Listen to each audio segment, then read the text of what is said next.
आसनसोल के गिरजा मोड़ इलाके में कांग्रेस पार्टी कार्यालय में आज एक संवाददाता सम्मेलन किया गया। कांग्रेस नेता शाह आलम और प्रशंजीत पोतंडी ने कहा कि कल आसनसोल नगर निगम में बोर्ड मीटिंग हुई थी, जिसमें यह फैसला लिया गया कि अब से शगुन मैरिज हॉल का संचालन सीधे तौर पर आसनसोल नगर निगम करेगा और सिर्फ 5,000 के बदले कोई भी उस मैरिज हॉल का अपने पारिवारिक या अन्य किसी अनुष्ठान के लिए इस्तेमाल कर सकता है। शाह आलम और प्रशंजीत पोतंडी ने इसका स्वागत किया और कहा कि कांग्रेस की तरफ से भी पिछले लंबे समय से इस मुद्दे पर आंदोलन किया जा रहा था। उन्होंने लोगों की आवाज को आसनसोल नगर निगम तक ही नहीं बल्कि मुख्यमंत्री ममता बनर्जी तक भी पहुंचाया था, जिसका जवाब भी वहां से आया है। और अब जबकि नगर निगम द्वारा ये फैसला दिया गया है, ये स्वागत योग्य है, लेकिन प्रशंजीत पोतंडी ने ये सवाल भी खड़ा किया है, आखिर अब तक जो अनियमितताएं मैरिज हॉल के संचालन में देखी गई थी, उनके लिए जिम्मेदार व्यक्तियों के खिलाफ क्या कार्रवाई की जाएगी। साथ ही प्रशंजीत पोतंडी का और क्या कहना है इस विषय में, आइए जानते हैं। শর্ট নোটিশে আসার জন্য ধন্যবাদ জানাই।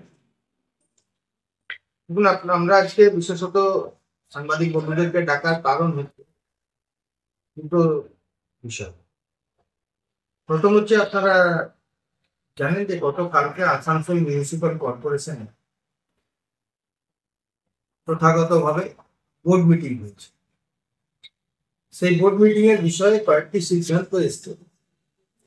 তার মধ্যে যেটি সবচেয়ে এবং আমরা আসানসোল পৌর নিগমের মাননীয় মহানগরিক এবং মাননীয় মেয়র পরিষদ সদস্যদের বক্তব্য শুনে যেটা দেখেছি, জানতে পারলাম, এবং আমাদের কাউন্সিলরও ছিলেন, অন্য কাজে আসছেন, একটু পরে আসছেন, কাউন্সিলর সাহেব যারা আমাদেরকে জানালেন যে তাতে একটা লড়াই আসানসোলে আমাদের চলছিল।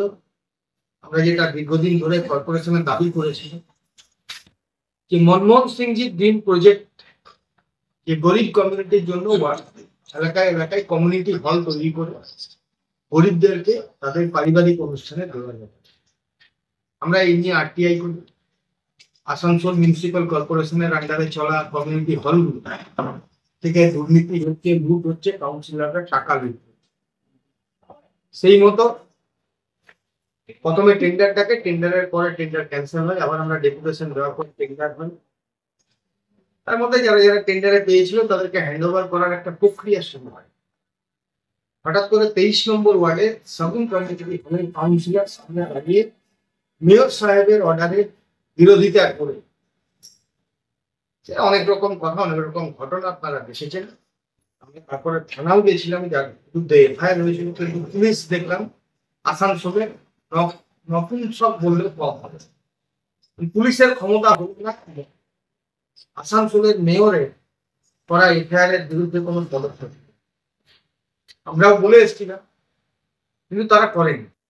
গতকাল বোর্ড মিটিং এ কি সিদ্ধান্ত হয়েছে শুনেছিস যে আসানসোল পৌর নিগম এলাকায় যতগুলো কমিউনিটি হল, তার বিয়ে বাড়ির অনুষ্ঠান বা অন্যান্য অনুষ্ঠান যেগুলোতে হয়, সেগুলো কর্পোরেশন নিজে চালাবে এবং কর্পোরেশন নিজে চালাবে এবং যাদের বুকিং আছে তাদের বুকিং এর টাকা ফেরত দিয়ে 5,000 টাকায় মাত্র গরিবদেরকে দিয়ে দেওয়া হবে, যাদের অনুষ্ঠান থাকবে সেদিন। তাহলে কংগ্রেসের করা দাবি, কংগ্রেসের প্রেসারে আসানসোলের মেয়র মেনে নিতে বাধ্য হলো যে হ্যাঁ, তৃণমূল কংগ্রেসের প্রত্যেকটা কাউন্সিলর যারা এই ম্যারেজ হলগুলো থেকে লুট করছিল সেটা সত্যি কথা।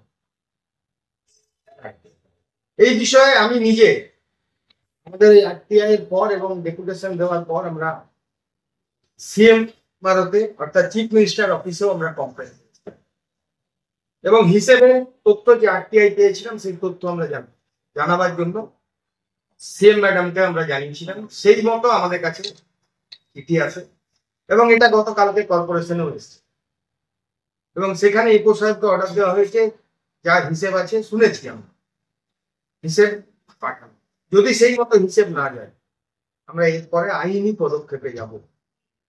এই টাকা গেল কোথায়? জনগণের কাছ থেকে। মেয়র সাহেব নিজে বলছেন কালকে 5,000 টাকা করে দেওয়া হবে, আর 30,000 35,000 করে নেওয়া হয়েছে সেই টাকাগুলো গেল কোথায়, কার পেটে গেল সবাই জানেন। এক একটা কাউন্সিলর এক একটা ম্যারেজ হলকে নিজেদের রোজগারের আখড়া বানিয়েছে। যদি এতে সন্তোষজনক রিপোর্ট না পাই, আমরা এবারে কোর্টের দরকার।